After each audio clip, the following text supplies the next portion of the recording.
BTR সম্মানীয় অবিৰাম মোহনাৰ তেখেতক মন্তব্য আগবঢ়োৱাৰ কাৰণে সম্মানীয় বিটিআৰৰ শুভকামনা জ্ঞাপন কৰিছোঁ আৰু ভগৱানৰ ওচৰত প্ৰাৰ্থনা কৰিছোঁ আপোনালোক সকলো নতুন বছৰত খুব শান্তিৰ মাজেৰে তেলৰ খৰচ বা কিবা কিবি যিখিনি আছে বাহিৰৰ পৰা যিখিনি আহে কিন্তু আমি চৰকাৰী তৰফৰ পৰা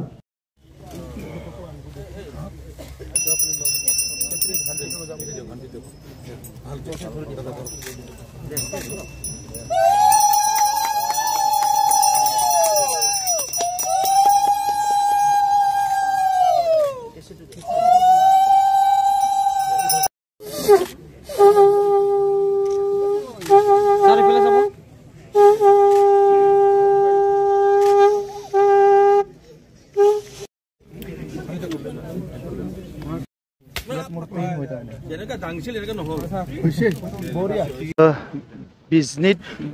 অতি পুৰণি এটি ৰাম সীতা মন্দিৰ এই ৰাম সীতা মন্দিৰত যিজন বাবা বহুত দশকৰ পৰা দশক ধৰি ইয়াত আছিলে তেখেতৰ অন্তিম সময়ত ইয়াৰ ভূমিখিনি আমাৰ চৰকাৰক তেখেতে দি গৈছিলে আৰু কৈছিলে যে ইয়াত কিবা এটা ভাল অনুষ্ঠান কৰক আৰু মন্দিৰটো অলপ ৰক্ষণাবেক্ষণা দিব লাগে তো সেই হিচাপে যোৱা বছৰৰ পৰা আমি চিন্তা কৰি আছিলোঁ যে ইয়াত সকলোৰো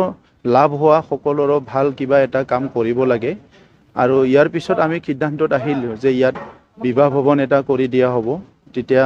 ওচৰে পাজৰে দুখীয়া মানুহ বা যিসকলৰ নিজৰ ঘৰত তেনেকুৱা স্পেচ নাই ইয়াত আহি কৰিব পাৰিব কিন্তু সেইটো অলপ টাইম ল'লে ফাইনেলি 1 কোটি টকা ইয়াত চেংচন কৰিলোঁ আৰু প্ৰেমস্থল ধৰ্মশালা বুলি পেলাই এটা ভৱন বনোৱাৰ কাৰণে ঠিক কৰিলোঁ য'ত বিভিন্ন সভা হ'ব পাৰিব ধৰ্মীয় বিভিন্ন কাৰ্য যে এইবিলাক কৰিব পাৰিব আৰু বিবাহো কৰিব পাৰিব তেনেকা কৰি পেলাই সেইটো কৰা হৈছে আৰু 1 বছৰৰ ভিতৰত নিৰ্মাণৰ কামটো কমপ্লিট কৰাৰ কাৰণে টাৰ্গেট লোৱা হৈছে আৰু ইয়াৰ লগতে তেখেতৰ আত্মাৰ প্ৰতি মই শ্ৰদ্ধা জনাই আৰু এই মন্দিৰখনত ইমান দিনৰ পৰা যিসকলে লাগি আছে মই সকলোকে ধন্যবাদ জনাইছোঁ আমি নেক্সট ষ্টেপত মন্দিৰৰ কেনেকৈ ডেভেলপমেণ্ট কৰিব পৰা যায় এইটো একেলগে স্থানীয় কমিটি স্থানীয় নেতৃবৃন্দ সবৰ লগতো কথা পাতি কিছুমান ইয়াত কাম কৰিম যিটো নেকি মন্দিৰখনো আমি ডেভেলপ কৰিব কাৰণে আজি বিশেষকৈ আমাৰ কি আছে দলীয় কাৰ্যসূচী আছে ইয়াতে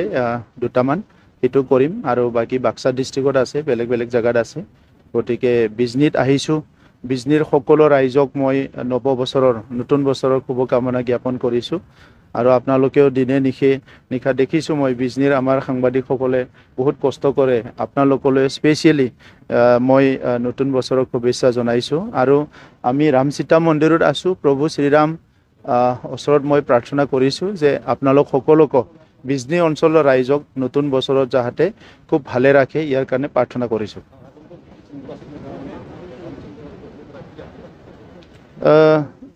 আজি নিৰ্বাচনৰ কাৰণে আশীৰ্বাদ বিচৰা নাই কিন্তু যেহেতু পলিটিক্সৰ লগত আছে আমি মন্দিৰত সেৱা লোৱা মানে গোটেই বিটিসি অঞ্চলৰ 35 লাখ জনসাধাৰণৰ কাৰণে কোৱা হয় গতিকে প্ৰভু শ্ৰীৰামে যেনেকৈ আজি ৰাম ৰাজ্য বুলি এটা উদাহৰণ সবে দিয়ে কবাত ভাল কাম হলে এটো কয় যে এটো ৰাম ৰাজ্য হল আৰু ভাল কাম কৰিব লাগিলে হিটোও কয় যে ৰাম ৰাজ্য বনাব লাগে গতিকে প্ৰভু শ্ৰীৰামৰ যেটো